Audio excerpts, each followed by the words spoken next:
Tonight on Podcast Them Down, Judas Priest's Sin After Sin. Cast them down. Heavy metal rules. All that punk shit sucks. It doesn't belong in this world. It belongs on fucking Mars, man. What the hell is punk shit? The circles and the dicks. Yeah. Hail Metal Nation, it is I, Tim. This is Podcast Them Down. That's Matt and Doug, and we are continuing our review of the entire Judas Priest discography, which is going to go on at this rate for many, many years. Yep. We are still in the 70s with Sin After Sin. All right. See, I'm trying to turn the intro into like a early 2000s, late 90s hot talk radio station. I think it's good. It's smart because you get the copyright strike out of the way in the beginning, and then we don't have to worry about the rest of the episode. Nah, it's fair use. Oh! We'll do it live! Fuck it. Yeah, Okay. no, it's All right, fair cool. use. It's fair use. And what are they going to do? Demonetize us? Oh. Joke's on you. All right. All right. Let's see. Where we left off was they were touring. Judas Priest was touring for whatever that album was called, Sad Wings of Destiny. So, 1977, Judas Priest released Rock'n'Rolla and Sad Wings of Destiny on that small label that they were never satisfied with, Gull Records. They grew dissatisfied with what they saw as a lack of financial support from their record company. You know, because they gave them, was it £2,000 to record each of the first two albums, something like that? Yeah, it was nothing. Their previous album, Sad Wings of Destiny, caught the attention of CBS Records, and with the help of new manager David Hemmings, the band signed up with CBS, and received £60,000 for the follow-up album, which was to draw its title phrase, Sin After Sin, from the lyrics to the song Genocide from the Sad Wings album. Okay. The move to CBS required breaking their contract with Gull. Oh. Well, I'm sure So that won't bite them basically- in the ass at any point. Well, what happened was Gull got all the rights to the recordings, at least for the first two albums. And all related recordings. So that's why they've been reissued over and over and over again, because it's the only thing bringing in money at Gull, apparently. Yeah, and I was amused to see the first Judas Priest Best Of came out before this album was released. Wait. Really? Was that the oh shit, what was it called? Well, there's Hero. Hero. That was like That's the right. 80s version, yeah. But now there's a 75 with like Japanese style artwork. Where did they stick Prelude in there? All right. Well, if you didn't get that joke, you have to go back and listen to the last two. Yeah, lazy, We'll wait. lazy jerks. Go ahead. We'll be here. All right. So now that you're back, they started recording in January 1977 at the Who's Ramport Studios in the Battersea district of London. Okay. See, that would have been a better concept album for that band. What was it? The London Conspiracy 1977. That would have been better. Oh, and it much was like better. a big picture of Battersea. See, that's a callback to something that might not have aired yet. That might be a callback to the future. All right. The band's studio experiences while with Gull were less than satisfying, particularly during the mixing of Rock'n'Rolla, and they were initially quite keen to produce Sin After Sin themselves. CBS, however, insisted on an experienced producer. Roger Glover was suggested, and the band agreed. But after one session, the band fired Glover, informing him that they would continue on their own. Oh. So he's there for one day, and they're like, "You're fired. We really want to produce this ourselves." They're like, get the fuck out of here. Well, Yeah, then it gets cut better. to Demolition. After a few weeks of struggling with unsatisfactory recordings, the band recalled Glover and the sessions began anew with only 6 allotted days remaining. Oh no. They had 30 times the budget for this album. Okay. They fired the producer, and then they're like, "Oh shit, we need the producer. We can't do this ourselves." That is really metal. I hope And there then was they like did it with 6 days left. I hope there's like a comic moment where they were like, we don't need that fucking guy. And then like a week later, they're like, we need that fucking guy. Like, and they don't even realize, like they're just repeating themselves. And I Where's the realize I'm fucking blurry. label? Give us a producer. This is bullshit. You know, you're just gonna have to live with my blurriness because anything I do to fix it won't work. I just thought I was really drunk. You know, you can be. I have sin after sin going on while I'm saying all this, so it's piped into my ears. Oh, mine And too. you'll never guess what song I'm on. We'll talk about this later. Is it the Allman Brothers song? Yes.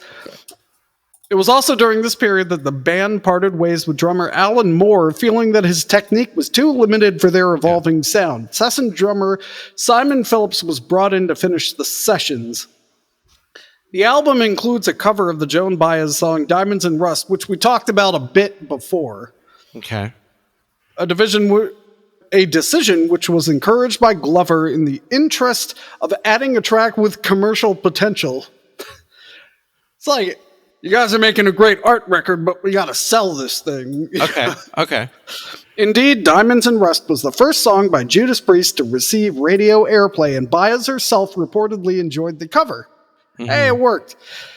This was the band's second attempt to cover the track, and the earlier version from the Gull Records area was only released in 1978 on the compilation album The Best of Judas Priest. Hey! Hey, there you go. And as a bonus track on the 1987 reissue of Rock-A-Rolla, which is what I have. Yeah, Yeah, I think so that was the version I was what's on listening to. Apple Music too. Yeah, so it was recorded January 1977. I already said that. Released April 8th, 1977. Okay. Album length 40 minutes, 36 seconds.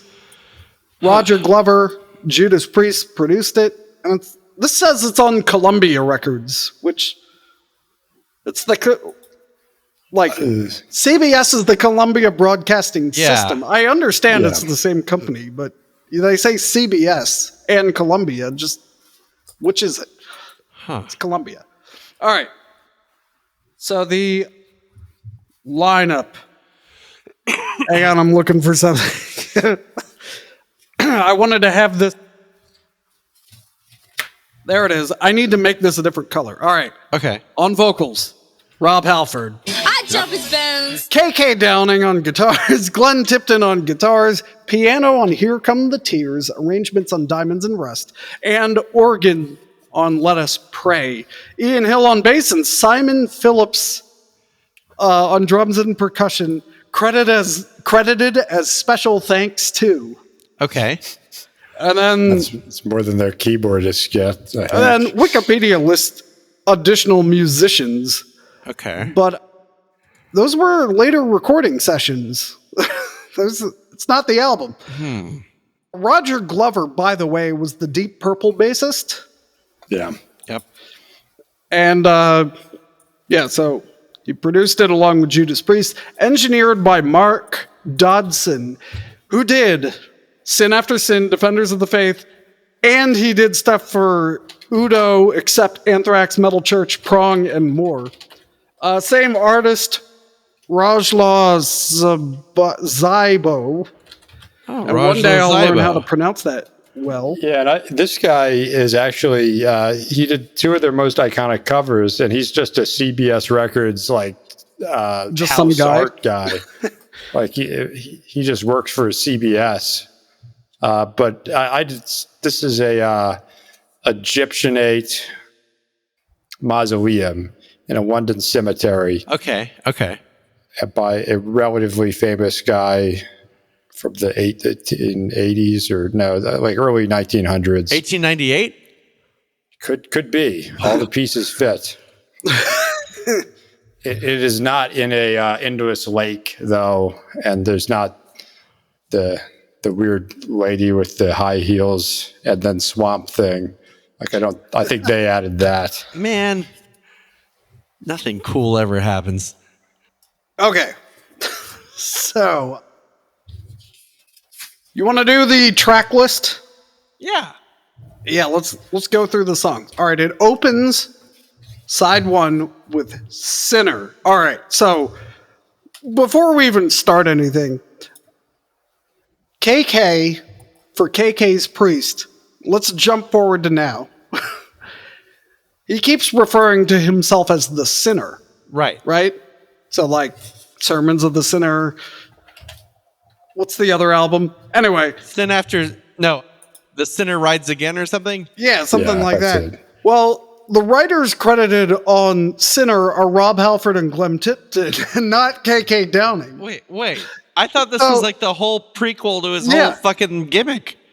Yeah, that's what I thought. I thought he wrote the Sinner, so like this is my identity. This is like reaching back into Priest history. I am the Sinner. I wrote the No, he didn't even have any writing credits on it. What?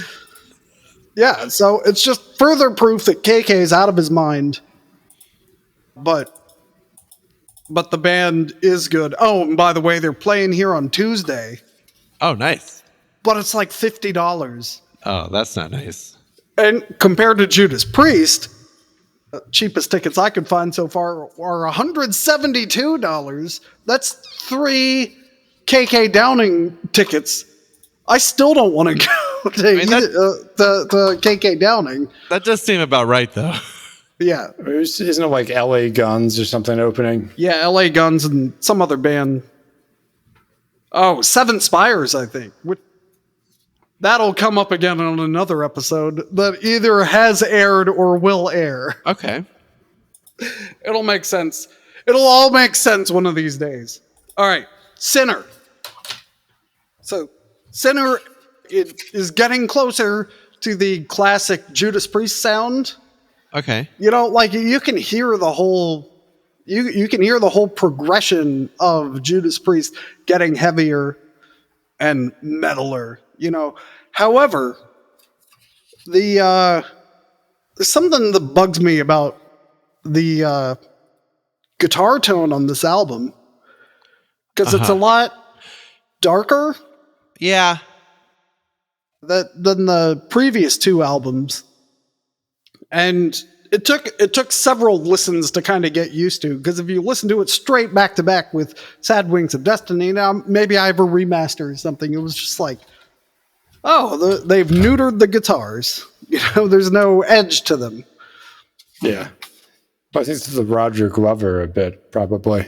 Yeah, well, then I also find it weird that he turned down the bass so much. Yes, the bass was too loud on the first 2 albums, but like he overcompensated. Drums are getting fancier. Well, and that like this drummer, didn't quite invent, but certainly one of the earliest examples of double kick drumming in heavy metal. And he's only been he has a page on Metal Archives, but he's only been on like 3 albums or something ever. Obviously, he was like a session jazz drummer. Oh, that I didn't know that. Yeah, he was awesome. Like a really young jazz guy, and he's done a lot of like progressive rock, and only a couple of other metal records is on like a session basis. Mm-hmm. Meanwhile, like Dissident Aggressor, which we'll talk about, I mean, the drum technique here is very significant for later on. Yep. All right, next song, Diamonds and Rust. And as you mentioned in our rock and roll episode, this is the version that people are familiar with. And I don't know, I kind of prefer the other one that didn't get released. It's a good cover. Yeah, I do prefer this version, but there are certain things I can't exactly quantify. Like there's some doubled up vocals in that first one that work pretty well. Like they're both good. Yeah. But yeah. I mean, I don't know if they did so much on this song, but they're also playing with stereo and stuff. So listening to it in headphones like I did, they're like switching back and forth between channels. You know, like it's the 70s now, so we have to prove that we record in stereo. So we'd have to do like the "I'm over here now" thing. Yeah, All right. and Yep. we probably talked about this last episode, but what they did to the original song is very good because it's of course about Joan Baez and Bob Dylan and their tumultuous relationship, so that Priest was able to simplify and kind of depersonalize it into a way that really works for them, is impressive. And I bitched about this last time, but the rock version is good. I don't really like the Priest acoustic version because it's drifting too close to the original song, which they simplified too much for it to work at that level. And but both of these opening tracks like are nice driving proto heavy metal track. Like, you know, I was using the Evolution comparison before, and listening to these two tracks, I'm like, this is a fucking, you know, like Dinosaur now. Now, as we'll discover, it's not, because it still has to give birth to wet eggs that need to be in the water, and they don't have like a leathery outer covering. Well, and we'll get to that one. And if the temperature goes below 75, it just keels over dead. But just on first inspection, you're like, this is a fucking ravenous beast. And quite literally, I mean, the lyrics, I think there's this narrative that Priest did sort of very smart records in the 70s, and maybe they are, but these lyrics would work on Painkiller. I mean, this is a monster song. Yeah. Well, sorry, Peter Brady. Well, that brings us to Starbreaker, which may or may not be about flying to other planets and fucking. So it continues this driving classic Judas Priest until they make it sound like a Kiss song with a bunch of weird clapping. It does sound like a Kiss song. This album in general has like, this is the Kiss song, this is the Queen song, this is the Allman Brothers song for some reason. Yeah, so like, Starbreaker is fantastic. It would be immediately improved if they got rid of the clapping. Which they do in the Unleashed in the East version. Excellent. But I was driving around Washington, D.C. with my windows down in the rain, just pumping Starbreaker. It was great. Also, I want to point out for that song, over the fade out, there are some amazing lead vocals. And if you're listening, you're listening at the proper volume, you're going to hear them. But if you're not listening at the proper volume, they're easy to miss. So, turn it up. And as has already been alluded to, this is a very horny album. That true. Well, except for the next song, actually, Last no, because Rose of Summer. This is the song that gave me the longest lasting rager of my life. I love this song. I thought I bumped my MP3 player. Sorry, my high-res audio player. I miscalled it an MP3 player. Your Zune was all a flutter. No, it's actually a Sony Walkman, and I can refer you to the episode. Oh, I know. I'm well aware. So, is this the Allman Brothers song? This is just like, what this like. I wrote, what is this? I feel like it is somehow the music of the mid-70s distilled and like concentrated into like a single milliliter. And you can just like put this in water and you will have the 70s. Yeah, so I said, I think the chord choices are weird. They're not bad, they're just weird. They're perhaps too heady, or they're interesting choices, but they don't go anywhere. The song is too long. Disagree. And if you start listening to the lyrics, it really gets in your head, though. Yeah. Well, it's because they just repeat that chorus too many times. But they also say, I said, are they explaining seasons to an alien? And then I wrote, "What is this marimba nonsense?" That's Because eventually there's like, it sounds like it's more out of place than the Green Day equivalent of this song, which would be "Last Ride In" on Nimrod, which also has a marimba. see. Okay, so you're describing these like they're bad things. So first of all, like it's kind of like a rock song with Wait! I brought up country a punk band. Heavy metal rules. All that punk shit sucks. It doesn't belong in this world. It belongs on fucking Mars, man. Mars. What the hell is punk shit? That's what the Starbreaker was thinking. So, okay, it starts off with like this weird, like country influenced rock song, and hence the Allman Brothers. But then they're just unnecessarily do like acid rocky sustains. So it's like da da da brow, and like what the fuck is that? And then they have like the ba wah wah, like weird chord progression, which they punctuate with a glockenspiel. It's like last rose of summer, da da da. And I'm like, this is amazing. It's so good. It's so good. And then the fade out like lasts about a week. Yeah, it's like it's a 5-minute song, but it has a 4-minute fade out. It's great. All right.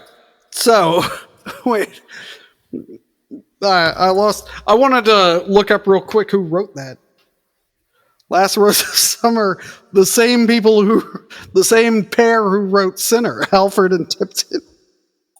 I think KK has probably complained about being cut out of this record. Yeah, maybe, possibly. Well, he has writing credits on Starbreaker, so I hope he didn't come up with the clapping. And 2 songs on the backside here. Yeah, so all that was side 1.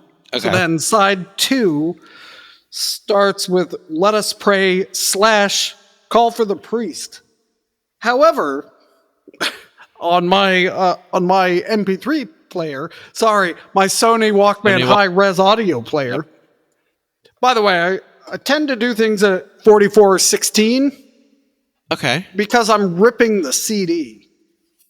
Okay, I that don't makes sense. believe in 9624 from a vinyl rip because there's too many variables. If I were to rip my own vinyl, that is. Okay. All right.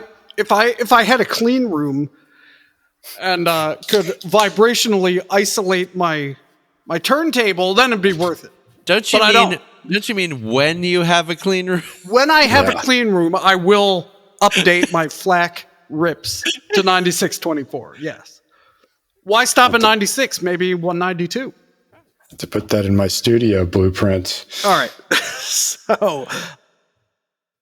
But yeah, on my Sony Walkman high-res audio player, it puts "Call for the Priest" before "Raw Deal" instead of interesting. next to "Let Us Pray."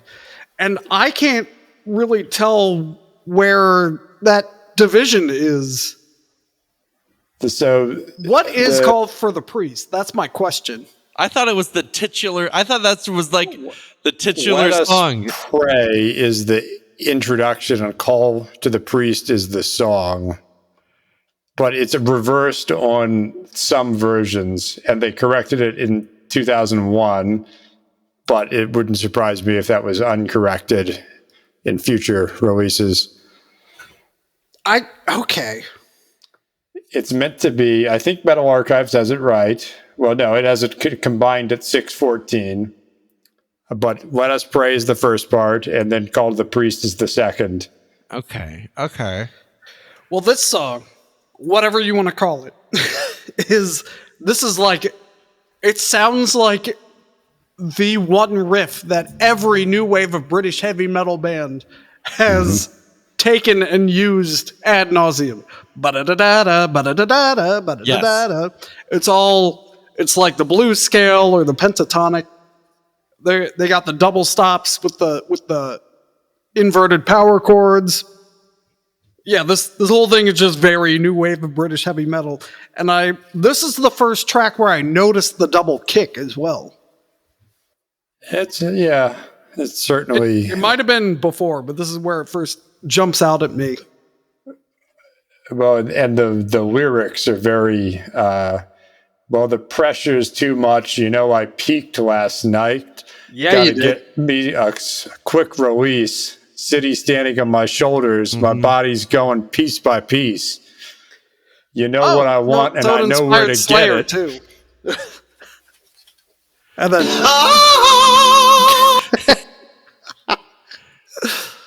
all right. And if anything, the priest seems to be some kind of role playing thing. But Oh, cool. I need to get copies that have all the lyrics printed. Because again, I am listening. I'm not streaming this nonsense. Right. We know. Right, because I need all the bits. So I want a physical something to read the lyrics. And the tablet doesn't count. All right, next one. Raw Deal. so Halford either fucks or gets fucked on the famous Fire Island in New York. Yep. Either real or a fantasy, and somehow nobody noticed. Like them steel and leather guys were fooling with the denim dudes. Yeah. A couple of cops playing rough stuff. New York, Fire Island. Oh shit, he was gay. What? This is news to I me. had no idea. I moseyed this up to song- the counter and the tender came a grinning. I slapped a smile off his face and scowled, "Give me a bourbon." Is that supposed to rhyme? He kind of Probably makes does it. his delivery, yeah. Well, All the heavy bodies ducking, stealing, eager for some action. The scene screwed me up. I saw such contact. Anyway, I'm done. Oh no. Then the big boys saw me. can I get you reading these lyrics Yeah, as, my, this is- as my ringtone? Sex was like a hurricane. It ravaged and shattered. I was barely holding on to his flying body symphony. Jesus. Keep going, I though. don't understand the hurricane line though, because I guess I dream in pictures, not colors.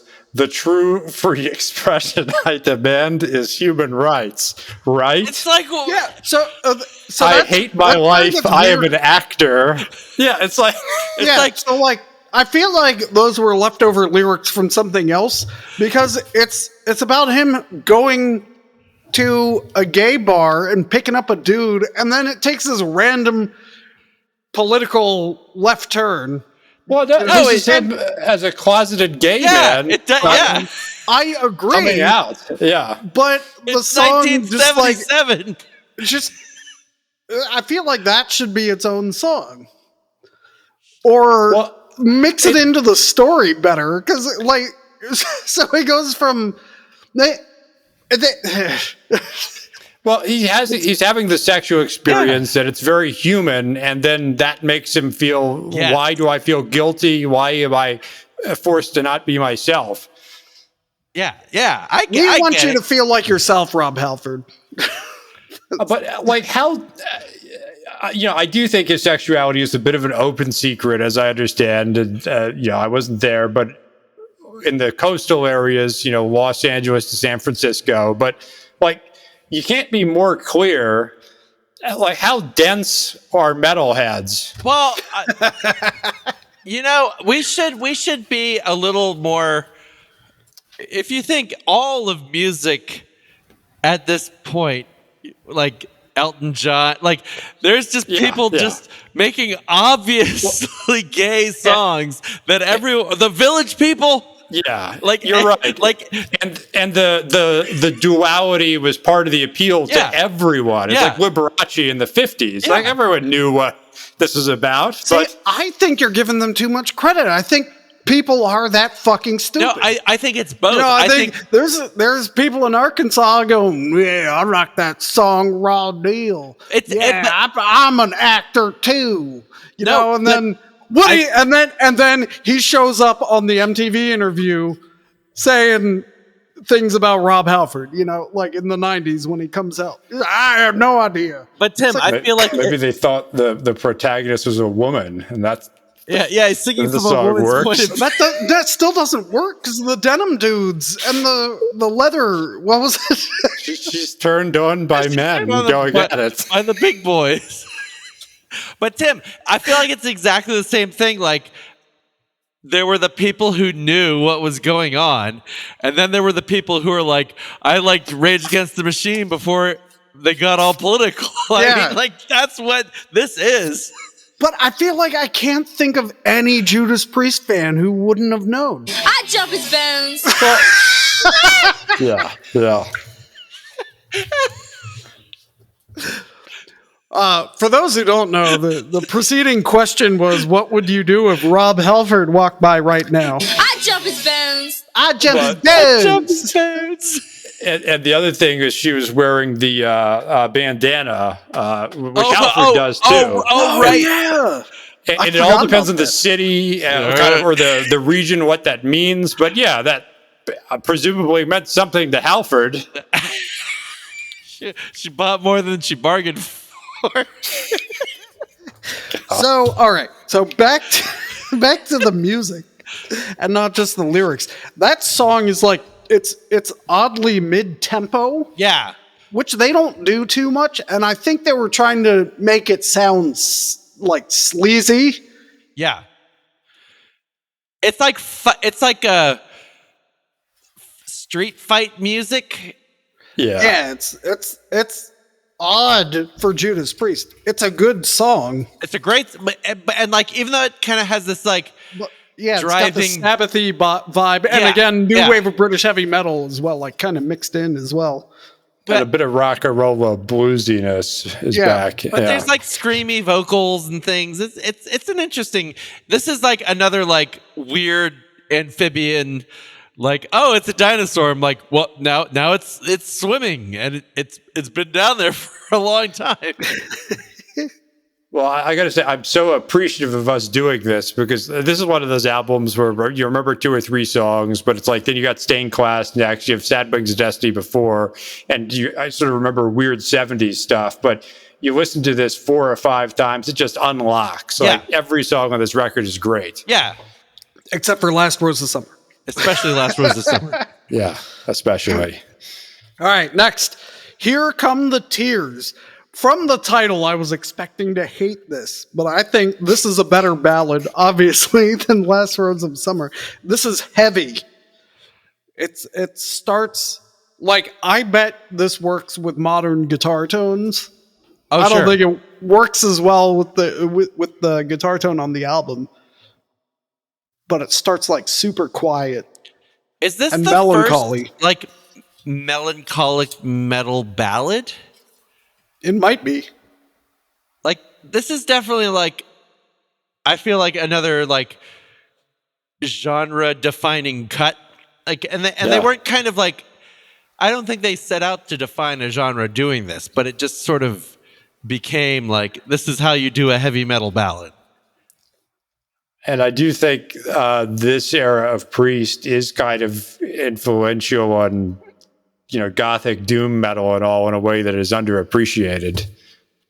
Simply because there's so many there, even on this record, there's a lot of very fast stuff, Like- but the slow stuff is. If you're a power metal band and you've ever done like a keyboard heavy track, I think you're shot down and fall from grace and have to thank this song for what it is.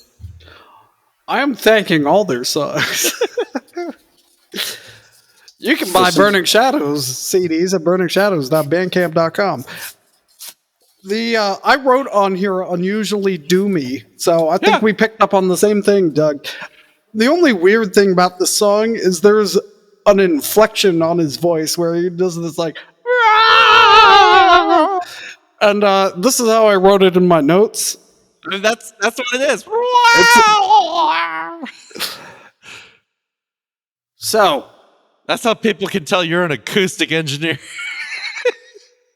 and this is one of those songs that if you have the waveform on your Plex amp or Music B, it just grows the entire time. The whole song is a crescendo, and it literally ends with an explosion. Yep, which they repeat in All Guns Blazing. And it just builds and builds. It's like a That fucking. might be my favorite song. All Guns Blazing. I'm gonna Such a call- good song. I'm And gonna- I know I'm jumping ahead to Painkiller here, but I love that it's about nothing and everything. Yeah, It's great. it's All right, just go ahead. metal images. But I also love like the under choruses come in. It's like a fucking train that you see coming at you, and it just keeps getting bigger and bigger and bigger. And like, when is the train gonna hit me? And it's just like, Well, to your point, Tim, it's the definition of thoughtful dynamic range in composition, performance, and engineering, and in mastering. yeah.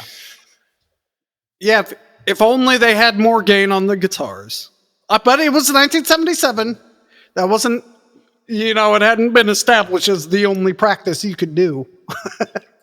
I love how repetitive on some level this song and Last Rose of Summer are, but you hear them 3 or 4 times. No, they earn that length.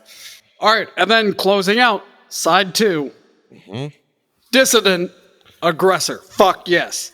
Now, when I saw this on the track list, I was like, wait, didn't Slayer cover that? No, that was Aggressive Perfector. Okay. But yeah, Dissonant Aggressor is like Priest has beginning of arrived. Thrash, yeah. And there's I love the vocal trade-offs between Halford and Halford. But I don't even know the words. And there's like a bajillion high notes in here. But I think the lyrics are about, it's about a character named Berlin, but it seems to be a wall. So I'm assuming something on one side of the border or the other. And the lyrics, it's stab, ball, punch, crawl, hooks to my brain or well ends. Yeah, I mean, there's like 50 words here. Again, kind of a glimpse into the future of metal and probably Painkiller on the Priest side. Yeah, like this I believe is my favorite song by far on the record. And they would eventually win a Grammy in 2008 for this best metal performance for a live version of Dissident Aggressor. Wow. Hell yes.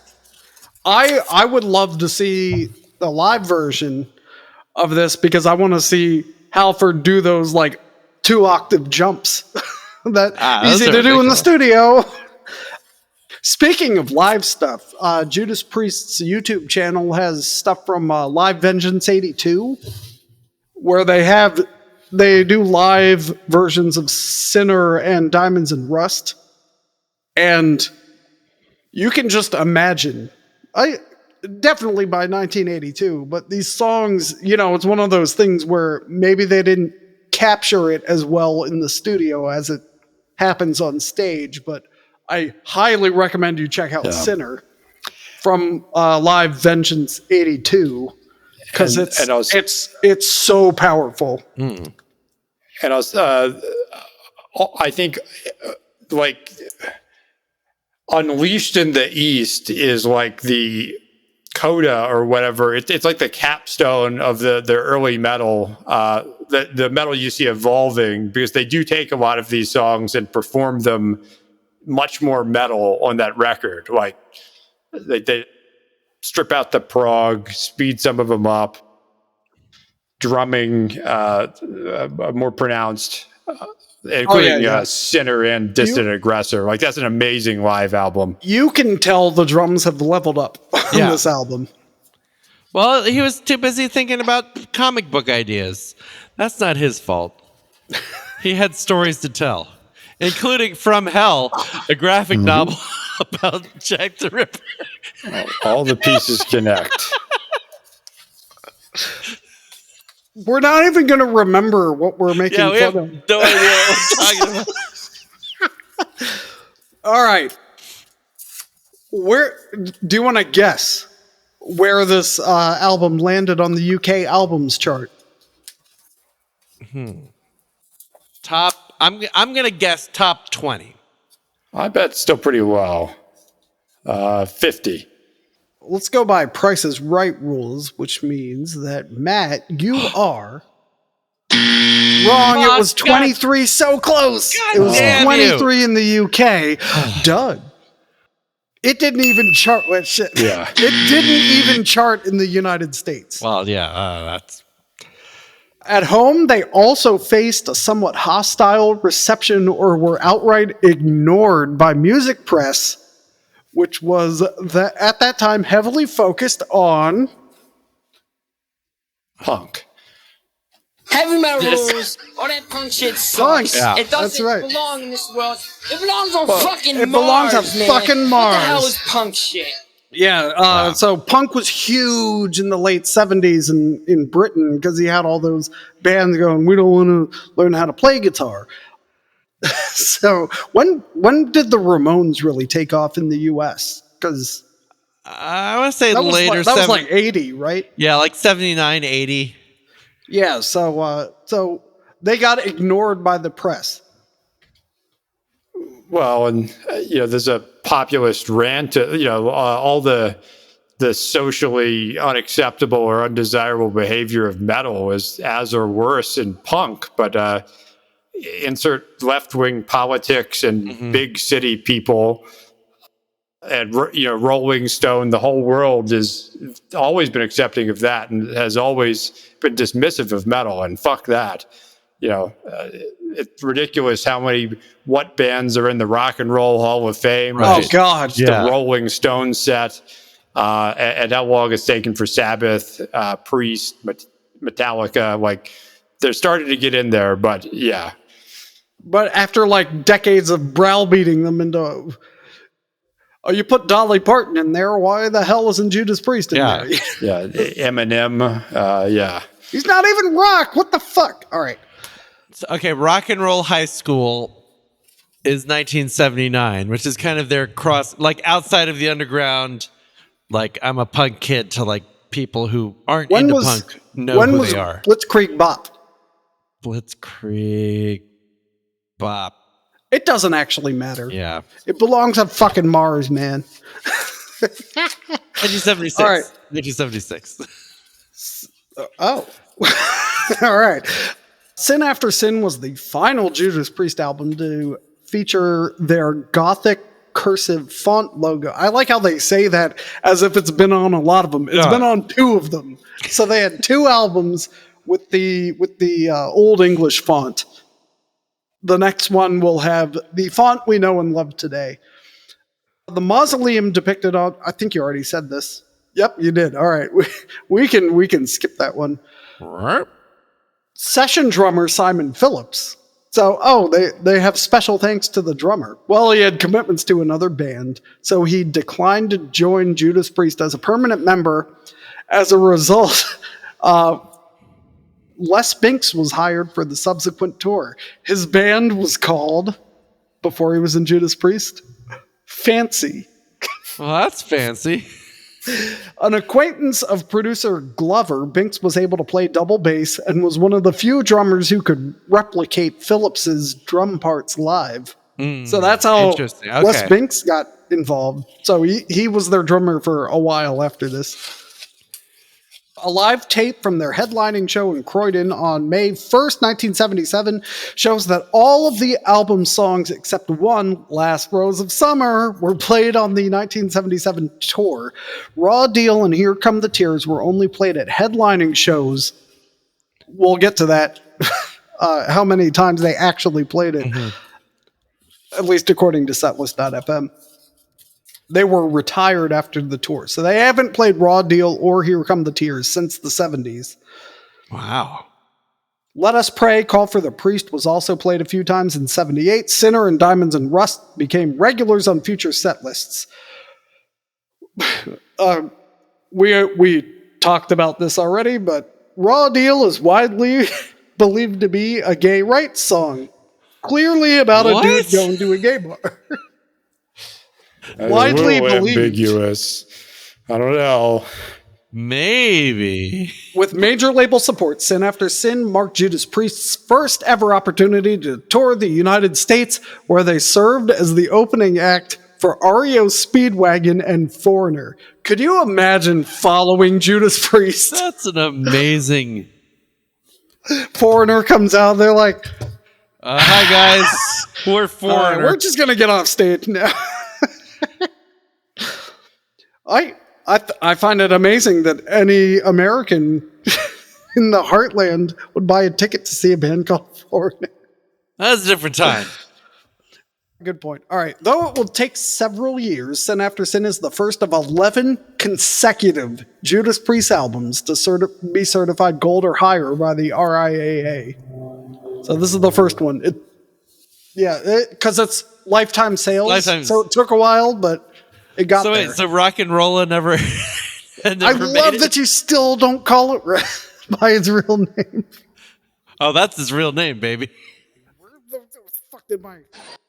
Right. Sin After Sin introduced the combination of the double bass drumming and rapid 16th note bass rhythms combined with rapid 16th note guitar rhythms that would come to define heavy metal in later years, particularly the thrash metal subgenre, which emerged in the 80s. The track Dissident Aggressor was an early example of the tempo and aggression, which would soon become synonymous with the new wave of British heavy metal. I actually don't agree with that. Yeah. I think other songs sounded more new wave of British heavy metal, but Yeah, concur. all right, live stuff. They've played songs from this album 877 times. Do you want to guess? This is not including Diamonds and Rust. Which song was played the most? Last Rose of Summer. You're saying it like it's going to be a surprise. I would say Sinner. I would say The Sinner. Well, you would both be right. It was Yeah. The Sinner by more than twice. The next highest one is not Dissonant Aggressor. It's the next Raw Deal. Nope, that was only played 3 times ever, according to Setlist.fm. Okay. Here Come the Starbreaker. Tears was played Starbreaker. one more extra time. What was it? Starbreaker. Starbreaker. You know they're trying to get the crowd to clap along. Someone has a cover of that is pretty good. I think it's Arch Enemy. Yes. Yeah, I read that somewhere. I left it off because we're talking about Priest, not other people. It was some like 90s or 2000s band, like In Flames or something. I forget. Okay. Yeah, Starbreaker is second. Dissonant Aggressor is third with 106. Then Let Us Pray, Call for the Priest at 12. Here Come the Tears at 4. Raw Deal at 3. Last Rose of Summer was never played live. Yeah, I spent a lot of time last night looking for a live video of it, much to my chagrin. They are. I think Tim and I saw. They're actually live. They're pulling things out of the catalog. I think when we saw them, they played Saints in Hell for the first time ever on tour. So who knows? Anything's possible. They're You're telling me bringing there's a back chance. the 70s stuff. Yeah. Yes. Yeah, they this Sin After Sin is the 11th most played album. That depends if you want to call covers an album, but Setlist.fm does. So that's where your Green Manalishis and Diamonds and Rusts are hiding. But yeah, this is below the fold. It's at 11. Oh, it's so sad when we get to Jugulator and Demolition. It's like they barely toured for it. Well, Anyway. yeah, they only I played at most, I think, 6 songs, and usually there's only like 4 between the 2 records. Huh. And they play pretty long sets too, typically. Did they do Metal Messiah? No, they didn't. Oh my God, they've never played it live. We got to see if Ripper will do it for us. Got to write them Well, a that's letter. a different episode. Yeah. That is a different episode. is. But and it's not the next episode, because the next episode is going to be the next year they released Stained Class. Is that like a stained glass pun? I guess we'll talk about it next time. is that what it's supposed to be? Well, we'll find out. Yeah, we'll find out. We'll find out. It's a tease. It's a tease, Tim. And also looking to the future, this is the first time they've come close to Maryland. Oh. So, I Scranton. mean, we might know people who saw them on tour for Sin After Sin. Where they play Virginia. DC. Pennsylvania's the closest they came. Oh, It's yeah. Northampton, which is near Allentown. Oh, okay. Allentown, for those Pretty worldwide, rock and roll town. Yeah. for those listening who don't know the geography of the eastern United States, Allentown is several hours away, Yep. but it is also the closest place if we wanted to go get some White Castle. That's where we'd have to go. That's a good stat. Yeah. So otherwise, gotta keep going to New York or Ohio or Kentucky. Oh, Yeah, Kentucky. it's a long drive. Okay. Well, until next time, Metal Nation, stained class on the next Judas Priest discography review on Podcast Them Down, and keep it metal. And all that punk shit can go to Mars.